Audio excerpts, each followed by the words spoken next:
I want to give a shout out to the 82nd Airborne Choir for doing what they do and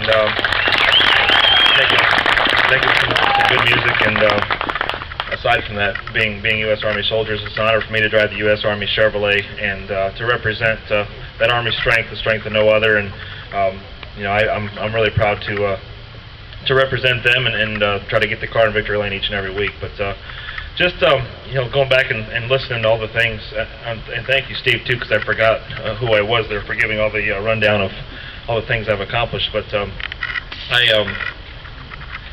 was just thinking that Larry brought up a good story with the whole four-wheeling thing and all that stuff, and what Larry forgot was if you tell the first story on the microphone, whoever goes up next gets the final word. So since we've got a little time and I'm still cooling off from the heater, my Larry McReynolds story goes like this. I went down to the Penske shop back when I was at Penske, and I was driving. I got a bunch of old cars in my collection. One of my old cars is a 1957 Dodge. It's a pretty rare Dodge. It's a 1957 Custom Royal Lancer. It's a 325 Hemi with 2 4-barrels, and it's one of 8 cars that was ever a stick shift car, so it's a rare car, and it's rare that I take it out. And I chose to take it out one day, and I wound it up on the highway pretty good, and it shut off. And it shut off right away. It wasn't like it ran out of fuel. I knew I had fuel. Everything should have been right, but it shut off. And it's one of those 85 to 90 degree days. That's why I was running 85 to 90. And when it happened, I pulled over to the side of the road, and this is a 4-lane highway, Interstate 77, semis whizzing right on by. And I got underneath the hood, figured out I had fuel. I'm a mechanic myself, so you kind of understand that. Just an engineer. My dad had an auto repair garage, so I pulled the distributor cap off, and when you're by yourself, it's kind of hard to figure out if the distributor's actually turning, so you got to see where it's at, go start the key, hit the key, turn around, make sure that it didn't go 180 degrees or 360 degrees, and double check it. Long story short, the distributor, a little screw came off, and the distributor quit distributing, so therefore I had no spark, and I knew I was done. And I want to make sure I get this right, but you need me to help you? No, I don't want you to help me. This is my microphone time, okay?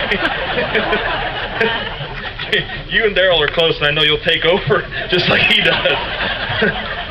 But I believe, if I'm right, that you passed me, seeing that I was in distress on that hot summer day. I blew the horn. You blew the horn, passed me, and I believe you're on the way to Bristol or something, on your way. And the sad part of this story was, number one, I didn't know it was him, and number two, he had guts enough to come up to me afterwards and tell me that he saw me, tell me that he passed me, and not even offer to help. So at that point in my life, I realized how tight me and Larry McReynolds were. But really, in all seriousness, it's really an honor.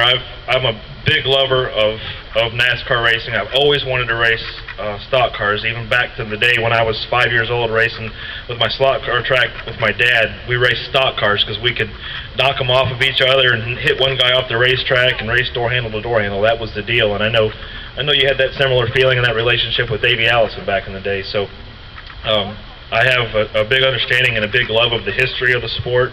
I had a Davey Allison slot car back in the day, so this is pretty big for me. This is the first of my kind at my age doing something like this. So I'm appreciative for all you people to come out and support it. I'm appreciative for all the people that put it on.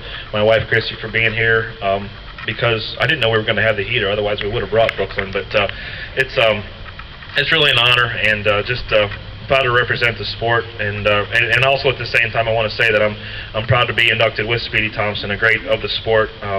Like Larry, I know a little bit about the history of our sport. I didn't know all the stats on Speedy Thompson, but some amazing stats, and just to meet his family and friends here tonight, that's really cool too. So thank you for everything. I appreciate you coming out, and I'm just waiting for the fireworks to go off because they haven't gone off yet.